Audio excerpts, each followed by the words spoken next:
I would like to confirm that today we have been able to confiscate and also recover various types of illicit drinks.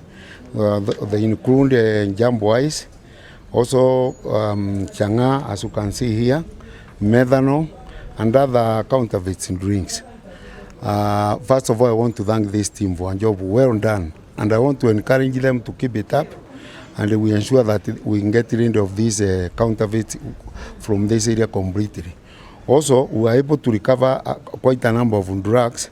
That is 300 rolls of bangi, worth 150,000, 400 stems, worth 675,000, another 20 kilograms of bangi, worth 900,000, another 300 grams, worth 22,500 shillings. In total, 1,645,900 Kenya shillings. This is inclusive of the operation which has been going on since last week. Mine is to tell members of public to frontier information to us. We are very ready to act, and I've said we have no sacred cows, and we are not going to spare anybody who is selling drugs, counterfeit beer, or any type of illicit drinks to members of public. You have seen very well. This is somebody whom we have arrested over 20 times. He has been taken to court and goes. He is just fined 20,000 shillings, and he comes. Then he continues with this kind of business. These drinks have not even been examined. They have not. The ones they are selling, they have not even paid any tax. So you can see the government is losing money, and the members of public are also losing their health through these contaminated, because you don't know what is a mixture. We have methanol, we have other types of substances which they are mixing, and you don't know. You don't understand where they are getting them from. So mine is to say that we are not going to relent until we make sure that this place is clean, and we do a thorough clean up on these illicit drinks. Let them follow the disposal of these of their materials, because now you can see this is changa packed in Coca-Cola bottles, Fanta bottles. It's good they have a better way of collecting.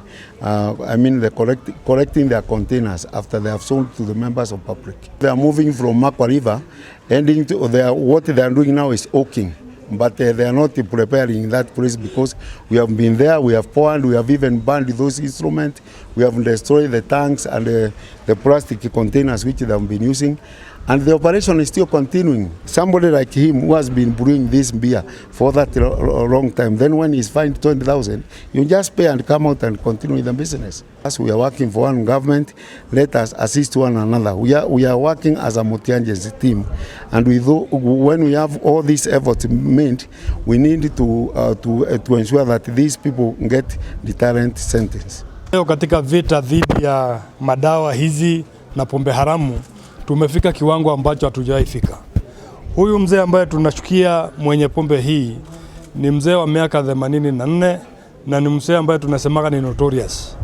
Anaringa na ana kiburi sana, hata mmesikia akisema pombe ni yake, watu wasisumbuliwe. So vile komanda amesema, tunaomba pande zote ambazo zitahusika kuchukulia hatua, achukuliwe hatua ambaye itakuwa funzo kwake na wengine. So nashukuru wote ambao wamehusika, kwa sababu ni kazi nzuri, na leo hii kwa vile MUSA CITI ameshikwa, nasikia naweza toka hapa na niende nilale. Nimegundua ya kwamba kuna kampani fulani ambazo chupa zao kila wakati tumepata hizi pombe tunakuta ni chupa fulani za kampani fulani. Nafikiri kuna kampani sitaki kuzitaja, lakini tuko na plani ya kuzungumza na hawa, na tumewaomba watafute njia ambao wakili zao zikitumika vile wataweza